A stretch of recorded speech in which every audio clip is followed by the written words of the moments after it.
In many ways, one could argue that during the period of the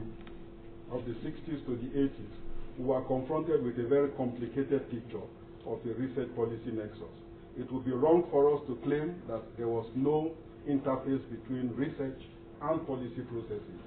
But I think it would be right for us to argue that it was not sufficiently structured, and as such we did not get the kinds of optimal results and outcomes that we could have expected.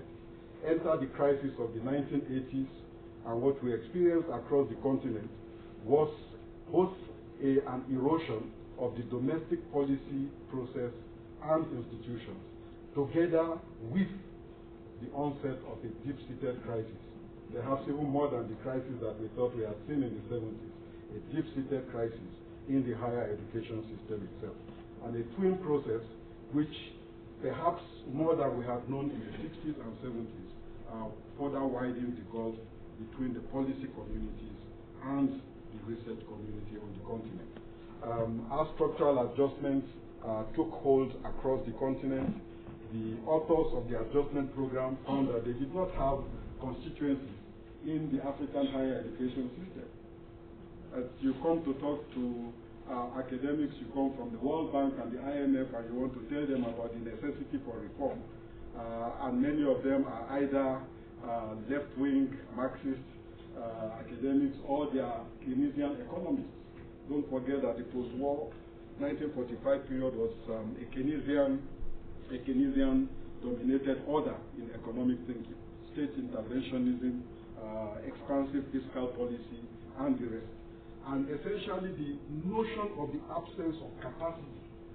both within the university system and outside in many of our countries, spoke to the absence of people who could speak the language of neoliberalism and who could become the domestic bearers of a neoliberal project. And I think as we think beyond the current period to try to build a new research policy nexus, we might do well to revisit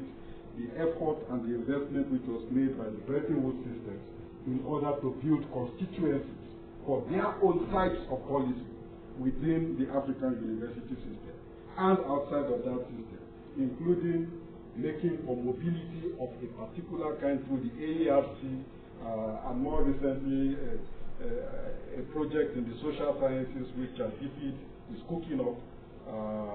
vigorously to connect particular kinds of researchers around a particular kind of curriculum that will yield a particular kind of policy dialogues and policy engagements. But essentially during the structural adjustment years, the widening of the gulf, at least in the 80s and 90s, until the investments began to be made to create new policy communities, became an important element of that period. And of course, from the point of view of the academy,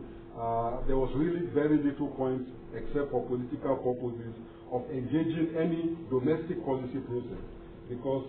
perhaps again, more than we have ever known it in the history of the continent, policy was essentially cooked in Washington and was brought home for implementation.